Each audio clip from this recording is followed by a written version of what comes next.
চলমান পরিবর্তনকে সবাই অবিশ্বাস্য বলছেন। এত সহজে এই পরিবর্তনের রহস্য কি বলে মনে করেন? দেখুন, আল্লাহ রাব্বুল আলামিন কোরআন কারীমে বলেছেন যে কুলিল্লাহুম্মা মালিকাল মুলক তুতিল মুলকা মান তাশা ওয়া তানজিউল মুলকা মিম্মান তাশা। আল্লাহ রাব্বুল আলামিন সকল রাজত্বের মালিক। তিনি যাকে ইচ্ছা তাকে রাজত্ব দেন, যার কাছ থেকে ইচ্ছা রাজত্ব ছিনিয়ে নেন। এবং এই যে হঠাৎ কিছু একটা ঘটে যেতে পারে, যিনি অসীম ক্ষমতাধর মনে করছেন নিজেকে, মুহূর্তের ভিতরে আল্লাহ তাআলা তাকে ভিখারি বানিয়ে দিতে পারেন। আবার একজন ভিখারি সাধারণ মানুষটাকে আল্লাহ তাআলা ক্ষমতার মসনদে বসিয়ে দিতে পারেন। আল্লাহ রাব্বুল আলামিনের এই সক্ষমতা, আল্লাহ তাআলার এই মহান অসীম কুদরতের কথা কোরআনে আল্লাহ তাআলা পরিষ্কারভাবে বলেছেন। কোরআনে কিছু কিছু আয়াত আছে যেগুলো সময়ে সময়ে এগুলোর প্রাসঙ্গিকতা এতটাই তরতাজা হয়ে ওঠে আমাদের কাছে, মনে হয় যে এই প্রসঙ্গে বোধহয় আয়াত নাজিল হয়েছে। দেখুন, আল্লাহ বলেছেন কুলিল্লাহুম্মা মালিকাল মুলক, হে রাসূল আপনি বলে দিন, বা হে রাসূল আপনি বলুন যে হে আল্লাহ, আপনি মালিকাল মুলক, আপনি সকল রাজত্বের মালিক, সকল ক্ষমতার মালিক আপনি। তুতিল মুলকা মান তাশা, আপনি যাকে ইচ্ছা তাকে রাজত্ব দেন। ওয়া তানজিউল মুলকা মিম্মান তাশা, যাকে ইচ্ছা তার কাছ থেকে রাজত্ব ছিনিয়ে নেন। দেখুন, এত দ্রুত পরিবর্তন হয়ে যাবে এটা কেউই কল্পনা করেনি, কোনো পক্ষ কল্পনা, দেশের কোনো মানুষ কল্পনা করেনি। মানুষের কল্পনাতীত বিষয় ঘটিয়ে আল্লাহ রাব্বুল আলামিন মূলত মানুষের সকল প্রেডিকশন, মানুষের সকল ধারণা সবকিছুকে ভুল প্রমাণ করে দেন। আল্লাহ সুবহানাহু ওয়া তাআলার হাতেই যে সবকিছু, এটি এই সমস্ত ঘটনার মধ্য দিয়ে প্রকাশ হয়, প্রমাণ হয়। অতএব একজন মানুষ তিনি তার ক্ষমতা, তার জীবন, তার যৌবন, তার সম্পদ, এগুলো পেয়ে অহমিকা করবেন না, অহংকার করবেন না, অহমিকা প্রদর্শন করবেন না। কারণ যে কোনো মুহূর্তে সেগুলো আল্লাহ তাআলা ছিনিয়ে নিতে পারেন। আবার অন্য কারো সেগুলো না থাকার কারণে তাকে তাচ্ছিল্য করবেন না, কারণ যে কোনো মুহূর্তে আল্লাহ তাকে দান করতে পারেন। এই শিক্ষাটা যদি আমাদের জীবনে ধারণ করতে পারতাম, তাহলে আমাদের জীবনটা অনেক সুন্দর হয়ে যেত, আমরা আল্লাহর খাস বান্দা হয়ে যেতে পারতাম। সেই সাথে এই যে হঠাৎ পরিবর্তন হয়ে গেল, রহস্য কি? রহস্য মূলত এটি যে আল্লাহ যখন ইচ্ছা তখন পরিবর্তন করেন। আমরা দেখি না যে অনেক মানুষ সুস্থ সবল স্বাভাবিক কোনো অসুবিধা নেই, হঠাৎ করে মারা গেলেন, আবার একেবারেই মরণাপন্ন একটা মানুষ বেঁচে গেলেন।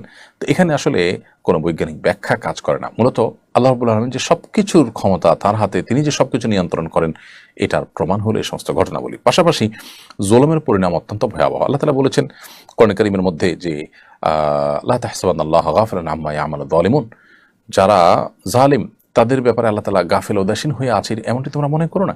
ইন্নামা ইউআখিরুহুম লিয়াউমিন তাশখাসু ফিহিল আবসার, বরং তাদেরকে আল্লাহ তাআলা সেদিন পর্যন্ত প্রশ্রয় দিয়ে রাখেন যেদিন মানুষের চক্ষুগুলো সব স্থির হয়ে যাবে, মানুষ সব দেখতে পাবে। অর্থাৎ আল্লাহ রাব্বুল আলামিন ছাড় দেন। আল্লাহ বলেছেন ইন্নামা নুমলি লাহুম, আমি পাপিষ্ঠদেরকে, জালিমদেরকে ছাড় দিয়ে রাখি। ইন্না কাইদি মাতিন, এরপর আমার পাকড়াওটা আল্লাহ বলছেন যে এটা অত্যন্ত শক্ত হয়, কঠোর হয়ে থাকে।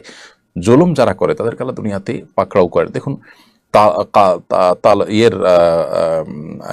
আদম আলাইহিস সালামের ছেলে যে কাবিল, সে তার ভাই হাবিলের প্রতি অবিচার করেছিল, আল্লাহ তাকে পাকড়াও করেছেন। নমরুদ ইব্রাহিম আসলামের প্রতি অবিচার করেছিল, তাকে পাকড়াও করেছেন।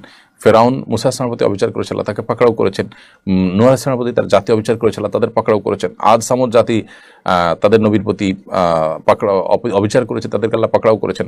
ফেরাউন আমাদের নবী সাল্লাল্লাহু আলাইহি ওয়াসাল্লামের সাথে আবু জাহাল, আবু লাহাব বা সাইবা, তারা অবিচার করেছে, মুসলমানদেরকে প্রতি জুলুম করেছে, আল্লাহ তাদেরকে পাকড়াও করেছেন।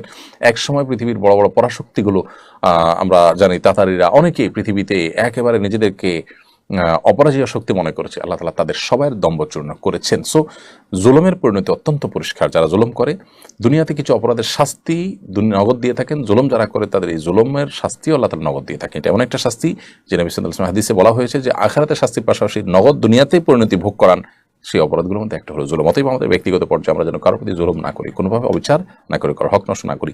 এই যে হঠাৎ করে পরিবর্তন আল্লাহর কুদরতের প্রকাশ এবং জুলুমের পরিণতিভাবেই আকস্মিকভাবে চলে আসে। কোরআনে বিভিন্নভাবে আল্লাহ তাআলা বলেছেন যে তারা কি নিশ্চিন্ত হয়ে গেল যে হঠাৎ করে আল্লাহর আযাব তাদেরকে পাকড়াও করবে, আল্লাহর পাকড়াও এসে যাবে হঠাৎ করে, এই ব্যাপার মানুষ নিশ্চিন্ত হয়ে গেছে?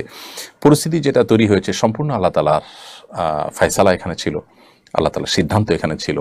অতএব সেই অনুপাতেই সবকিছু হয়েছে। একজন ইমানদারের এখান থেকে শিক্ষা গ্রহণ করার এবং সেখান থেকে নিজের ঈমানকে বৃদ্ধি করবার যথেষ্ট উপাদান রয়েছে। বৃষ্টি হলে ঢাকায় জলাবদ্ধতা সৃষ্টি হয়, এতে মানুষের ব্যাপক ভোগান্তি হয়। জলাবদ্ধতা রোধে নাগরিক হিসাবে আমাদের করণীয় এবং সরকার করণীয় কি?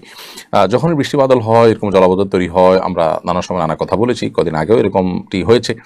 সো এরকম পরিস্থিতিতে একজন মানুষ হিসাবে আমরা জলাবদ্ধতা যেন না হয়, সবাই দায়িত্বশীল হতে হবে। আমাদের দেশে সবাই আমরা সরকারের পরিবর্তন চাই, রাষ্ট্রের নীতির পরিবর্তন চাই, আমরা নিজেরা পরিবর্তন নিজেদেরকে করতে চাই না। আমরা রাস্তাঘাটে জিনিসপত্র ফেলে দিই, আমরা আবর্জনা ফেলি, জলাবদ্ধতা তৈরি হওয়ার মতো কাজ করি, আমরা নিয়মকানুন মানি না। অতএব সেটি হলো এর কারণ। বিধায় আমাদেরকে সেই জায়গাগুলোতে ফোকাস করতে হবে। সে সাথে যারা দায়িত্বশীল আছেন তারাও জনগণের এই সুবিধাটা যেন সর্বোচ্চভাবে নিশ্চিত করা যায়, সেটা তাদেরকে খেয়াল করতে হবে। উভয়ের প্রচেষ্টার মাধ্যমেই এই সমস্যার সমাধান সম্ভব। হাই কমোড ব্যবহার করার ক্ষেত্রে কমোডের উপরে নাপাকি যেমন পেশাব ইত্যাদি লেগে যদি শুকিয়ে যায়, কেউ যখন ব্যবহার করবে তা যদি না দেখতে পায় অবস্থায় ব্যবহার করলে নাপাকি লাগবে কিনা এবং নামাজ হবে কিনা। হাই কমোড ইত্যাদি ব্যবহার করার সময় যদি কমোডের উপরে যেখানে বসে সেই জায়গায় যদি পেশাব লেগে যায়, লেগে যদি শুকায় যায়, এভাবে শুকায় যায় যে আপনি ওখানে বসার পর আপনার শরীরের কোনো গন্ধ লাগে নাই বা আপনি গন্ধ অনুভব করেন নাই, তাহলে অসুবিধা নেই। আর যদি গন্ধ লাগে, আপনার শরীরে সেটার আলামত থাকে, তাহলে সেক্ষেত্রে আপনাকে ধুইতে হবে। এই জন্য ভালো হয় এই জায়গাগুলোকে খুব ফ্রেশ করে তারপরে বসা, যদি পাবলিক প্লেস হয়, এমনকি ঘরবাড়িতেও যদি থাকে, সেগুলোকে পরিচ্ছন্ন করে রাখা। আর আসলে এই যে পশ্চিমা পদ্ধতি, এটা আসলে একে তো আনহেলদি পদ্ধতি, অস্বাস্থ্যকর। পায়খানা মানুষের ক্লিয়ার হয় না, নানান রকমের রোগ এখান থেকে তৈরি হয়, সে সাথে এখানে অপরিচ্ছন্নতার ব্যাপারটাও রয়েছে।